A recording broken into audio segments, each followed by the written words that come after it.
Water. It is the cradle of life, the vast, restless engine that drives the very climate of our world. We look upon the ocean's surface and see a mirror reflecting the sky, a boundary that marks the edge of human dominion.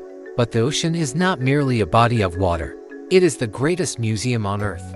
It is a silent, unyielding archivist with a flawless memory. For thousands of years, the sea has watched empires rise and fall.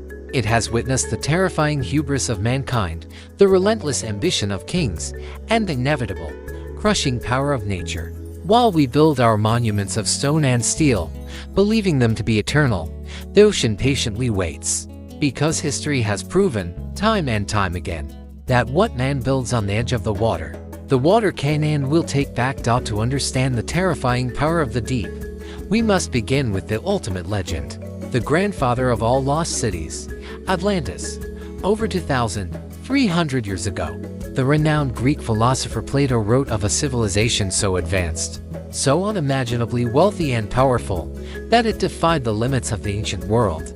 Atlantis was described as a marvel of engineering, a utopian island nation composed of concentric rings of gleaming water and towering walls of gold, silver, and a mysterious fiery metal called orichalcum. From this magnificent capital, a great naval power ruled over the known oceans, driven by a highly advanced society that had seemingly conquered nature itself. They were the apex of human achievement, but with absolute power came an intoxicating, fatal arrogance. They believed they were untouchable. They believed they were gods. The gods, however, do not share their thrones. According to Plato, the divine punishment was swift, absolute, and merciless. In a single day and night of unimaginable misfortune, the earth tore itself open. Violent, cataclysmic earthquakes shattered the marble pillars of the great temples. The ocean, which had once been the source of Atlantis' immense power, rose up in a colossal, apocalyptic wall of water. The sea roared, swallowing the golden domes, drowning the screams of the untouchable kings, and dragging the entire utopian continent down into the lightless, freezing depths of the abyss. In just 24 hours, the greatest civilization the world had ever known was completely erased from the face of the earth, leaving behind nothing but a myth. For centuries, the story of Atlantis has been dismissed as a philosophical allegory, a fictional cautionary tale about the dangers of human pride. Yet, it planted a seed in the human consciousness that has never died. It forced us to ask a terrifying question: could an entire civilization truly vanish beneath the waves? As our modern technology has allowed us to finally pierce the dark veil of the ocean, scanning the seafloor with advanced sonar and sending manned submersibles into the crushing depths, we have discovered something profoundly unsettling. Atlantis may be a myth, but the phenomenon of the sunken city is terrifyingly real. All across the globe, scattered beneath the mud and the crushing pressure of the deep, lie the physical, undeniable remains of ancient metropolises that suffered the exact same apocalyptic fate. The ocean is littered with the bones of forgotten empires. We are about to embark on a journey into the abyss to uncover the true stories of the cities that the earth swallowed whole. We will descend into the wickedest city in the world, shattered by a pirate's curse. We will explore massive, submerged Egyptian statues that lay hidden for millennia. And we will confront bizarre, megalithic underwater structures that force us to question everything we thought we knew about human history. Welcome to the lost cities of the deep. To find our first sunken truth, we do not need to look back to the dawn of antiquity. We only need to travel back to the late 17th century, to the sun-drenched shores of the Caribbean. Here stood Port Royal, Jamaica. It was not a city of philosophers or high priests. It was the undisputed pirate capital of the world. Known across the globe as the wickedest city on earth, Port Royal was a glittering, chaotic haven of staggering wealth, built entirely upon a foundation of ruthless plunder, excessive rum, and the blood of the high seas. Privateers like the legendary Sir Henry Morgan walked its crowded, muddy streets, their pockets heavy with stolen Spanish gold. Taverns overflowed with cutthroats, mercenaries, and merchants eager to turn a blind eye to the origins of their explosive fortunes. For a brief, violently bright moment in history, Port Royal was an untouchable empire of sin, but empires of sin rarely die of old age. On the blistering morning of June 7, 1692, the earth beneath Port Royal issued a terrifying, apocalyptic roar. A massive earthquake, estimated to be a devastating 7.5 on the Richter scale, struck the island with merciless fury. But it was not just the shaking that doomed the pirates. It was the very ground they had built upon. Port Royal rested on a loose spit of sand. As the extreme violent tremors liquefied the earth, a terrifying geological phenomenon known as liquefaction, the solid ground literally turned into a swirling, sucking soup of quicksand. Within 3 minutes, the earth opened its jaws. 2/3 of the entire glittering city, encompassing multi-story brick houses, heavily fortified forts, and thousands of screaming souls, simply slid straight down into the violent, churning waters of the Caribbean Sea. The punishment was absolute. The sea swallowed the gold, the cannons, and the wicked. Today, just 40 feet below the calm surface of Kingston Harbor, the ghost of Port Royal remains perfectly preserved in the anaerobic mud. It is an unparalleled underwater time capsule. Divers swim through the early intact skeletal frames of colonial taverns. They brush away centuries of silt to reveal rusted flintlock pistols, scattered pieces of eight, and, most hauntingly of all, a recovered pocket watch, its rusted hands permanently frozen at exactly 11:43 a.m., capturing the precise, catastrophic minute the wrath of the earth dragged the wickedest city into the abyss. We leave the shallow graves of the Caribbean and travel to the remote, crystal-clear waters of the Ryukyu Islands in Japan. Here, in 1986, a local diver looking for hammerhead sharks stumbled upon something that completely shattered the conventional understanding of human history.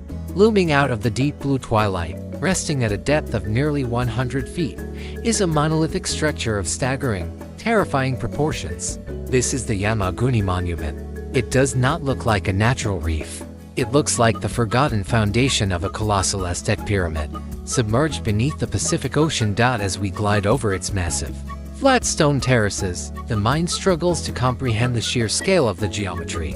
We see perfectly carved right angles, perfectly smooth retaining walls plunging vertically into the darkness, and what appears to be a massive stone archway, carved with a precision that seems impossible for raw nature to accidentally achieve. There are perfectly parallel, deeply cut trenches that look remarkably like ancient drainage canals, and a colossal structure heavily resembling a sculpted stone turtle. If this structure is man-made, it completely rewrites the timeline of human civilization. Geologists and marine archaeologists have engaged in a fierce, decades-long academic war.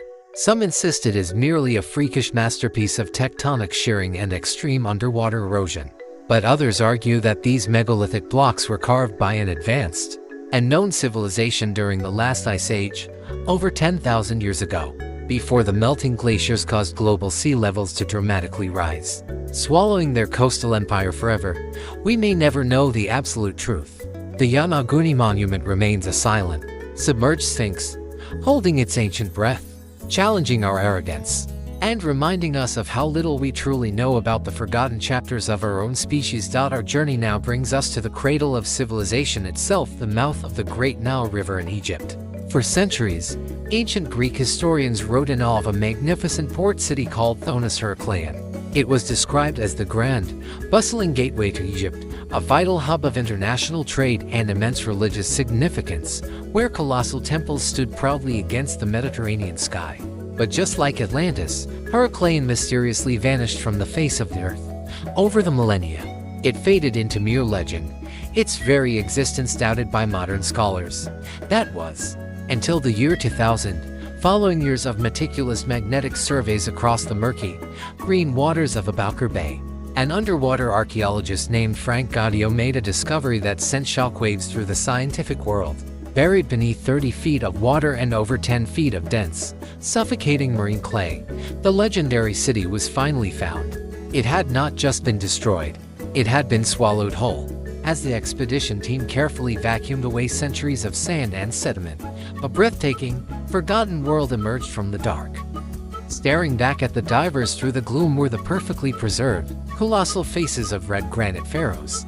They discovered towering, 16-foot-tall statues of the god Hapi, standing upright on the ocean floor as if still guarding the submerged temples. They found 64 ancient shipwrecks, the largest collection of ancient vessels ever discovered in one place, along with thousands of glittering gold coins, giant stone tablets inscribed with perfect hieroglyphs, and delicate bronze statues. Geologists now believe that a combination of rising sea levels, severe earthquakes, and the sheer, crushing weight of its massive stone temples built on unstable clay caused the entire majestic city to undergo massive liquefaction, slowly slipping beneath the waves over 1,000 years ago.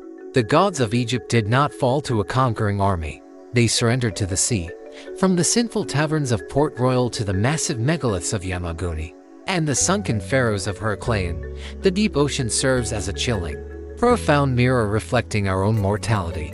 These lost cities were once the absolute centers of their respective worlds. Their citizens walked their paved streets, built their mighty temples, and looked out at the horizon, believing their empires would last until the end of time. They were wrong. Nature is an invincible force, and the ocean is its ultimate eraser. Today, as we build our modern glass and steel megalopolises on the very edges of the warming, rising oceans, we must look to the ghosts of the deep not just as archaeological curiosities, but as vital, urgent warnings.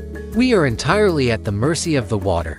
The sea gave us life, but it holds a permanent, undeniable lease on the land we claim to own.